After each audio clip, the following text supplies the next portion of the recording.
भाभी ये देखो, कांचीपुरम साड़ी 15,000 की ली है।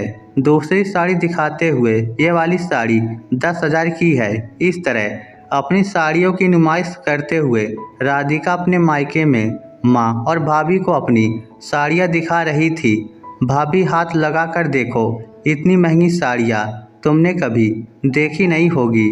मम्मी तुम्हारे दामाद जी कहते हैं खूबसूरत साड़ी पहनने के लिए ही तुम बनी हो। इतनी सुंदर साड़ी पहनने के लिए एक खूबसूरत औरत चाहिए। इसलिए जगदीश कभी भी सस्ती मद्दी साड़ी मेरे लिए नहीं खरीदते हैं। आप प्रत्यक्ष अपनी खूबसूरती की चर्चा खुद ही करती रही। शिवानी ननद की साड़ियाँ देखकर बहुत खुश हो रही थी, क्योंकि सचमुच उसे इन सब साड़ियों के नाम मालूम नहीं थे। दीदी, इस साड़ी को क्या कहते हैं? उसने एक साड़ी देखते हुए पूछा। राधिका तुरंत हाथ झटकते हुए साड़ी ले ली। तुम ये सब जानकर क्या करोगी, क्योंकि तुमको तो खरीदना है नहीं। ये सब हाई क्लास फैमिली की लेडीज ही पहनती हैं। इन सब साड़ियों के बारे में जानकर बेकार में तुम माँ और भैया से साड़ी लेने की जिद करोगी।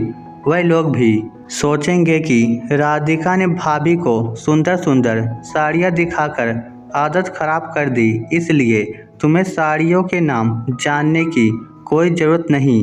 शिवानी का पति जैसे भी कपड़े लाकर देता, वह बिना कुछ तर्क किए खुशी खुशी पहन लेती। उसने कभी कोई जिद नहीं की कि उसे ऐसी वैसी महंगी साड़ी चाहिए। शिवानी की एक खासियत थी, वह चाहे कितने ही कम दाम की साड़ी क्यों न पहने, लेकिन उसका पहनने का ढंग बहुत अच्छा था। ऐसा लगता था कि शिवानी के बदन से लिपटकर उस साड़ी की कीमत बढ़ गई है। शिवानी पता नहीं किस मिट्टी की बनी थी। उसे किसी के सामान को देखकर न कभी जलन और ना ही दुख होता, बल्कि सबकी खुशियाँ देखकर उसका अंतर्मन खुशियों के हिलोरे खाने लगता।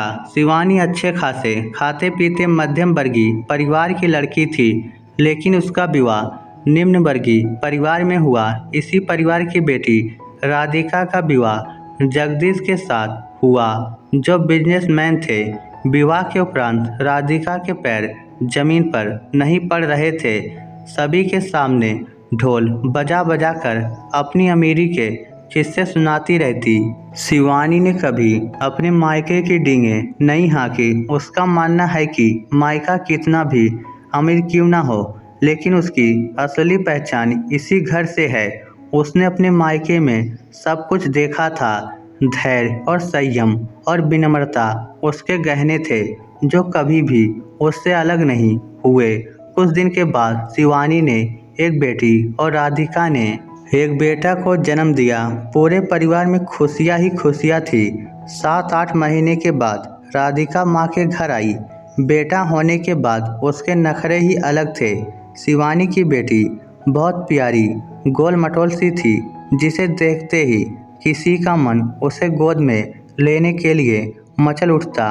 वहीं राधिका का बेटा दुबला पतला सारा दिन रोता रहता। एक दिन शिवानी अपनी बेटी सालू को सरसों तेल से मालिश कर रही थी। इसके बाद उसने राधिका के बेटे दीपू की भी मालिश की। राधिका यह देखकर भाभी के ऊपर भड़क गई। अरे तुमने ये क्या किया? मैंने अपने दीपू को सरसों के तेल से कभी मालिश नहीं की। तुरंत जाकर एक ब्रांडेड तेल लाकर दिखाने लगी। हम इस तेल से मालिश करते हैं। शिवानी ने कहा, सॉरी दीदी, मुझे मालूम नहीं था। दरअसल मैं सालू को सरसों के तेल के ही मालिश करती हूँ। इसलिए दोपहर में शिवानी ने सालू को दाल का पानी पिलाया। इसके बाद उसने दीपू को भी दाल का पानी 2 चम्मच ही पिलाया था कि तभी राधिका जोर से चिल्लाई, अरे नहीं भाभी, उसको ये मत खिलाना। मैं इस समय बच्चे को जूस पिलाती हूँ। और हाँ, जो तुमने खिचड़ी बनाई है वह तुम अपनी बेटी को ही खिलाना। मैं तो दीपू को रेडीमेड बना हुआ खाना ही खिलाती हूँ, माँ बोली। शिवानी जो बच्चे को खिलाती है वही सब बच्चों को खिलाना चाहिए। इससे बच्चे स्वस्थ रहते हैं, विकास भी खूब होता है। राधिका चहक कर बोली, वह सब मुझे पसंद नहीं। राधिका की हर बात में पैसे का गुरूर दिखता था। मम्मी, मेरे दीपू को ज़्यादा कोई गोदी नहीं उठाता है। सारा दिन सभी सालू को ही गोद उठाकर दुलारते रहते हैं। कुछ समय के बाद शिवानी के सुंदर पालन पोषण से सालू पर दिखने लगा। वहीं दीपू हमेशा बीमार रहता था। डॉक्टर ने उसे हरी सब्जियां, दालें, फल ये सब खाने की सलाह दी।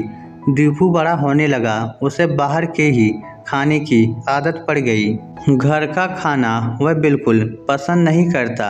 राधिका भी अपने बेटे को मुँह बस उसके पसंद का ही खाना मंगाकर देती थी।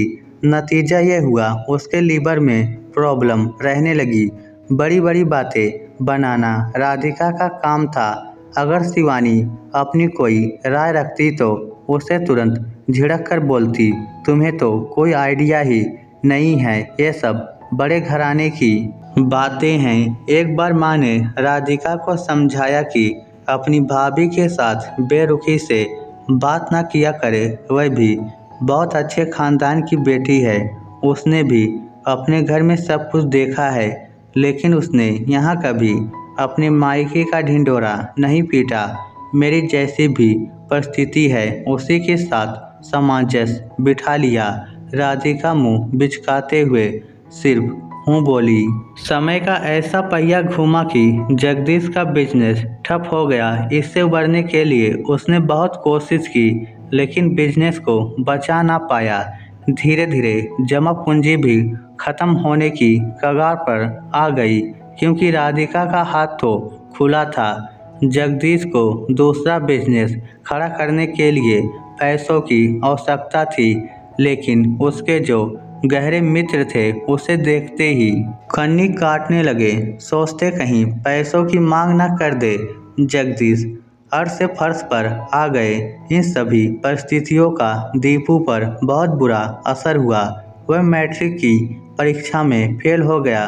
दोबारा पढ़ने के लिए आर्थिक व्यवस्था नहीं थी। जगदीश और राधिका अब सोच सोचकर बहुत परेशान रहने लगे। कुछ दिनों के बाद राधिका अपने मायके आई। घर वालों से उसकी हालत छुपी ना रही। शिवानी ने कहा, दीदी आप धैर्य से काम लीजिए। जीजा जी से दोबारा अपने बिजनेस को खड़ा करने के लिए कहिए, सब ठीक हो जाएगा। राधिका के सब्र का बांध टूट पड़ा और वह भाभी के गले लगकर रोने लगी। अब बिजनेस तो दूर, खाने के लाले पड़ गए हैं। शिवानी को अपनी ननद की ऐसी हालत देखकर बहुत दुख हुआ। वह बोली, आप दीपू की चिंता ना करें, उसका दाखिला सालू के स्कूल में ही करवा दूंगी और उसकी पढ़ाई की जिम्मेदारी हम लेते हैं। दीदी आप भी तैयार हो जाइए, आज शाम को सालू के स्कूल हम सभी को जाना है। किस लिए? राधिका बोली, सालू अपने ज़िले में पहला स्थान पाई है, इसलिए उसके स्कूल में उसको सम्मानित किया जाएगा।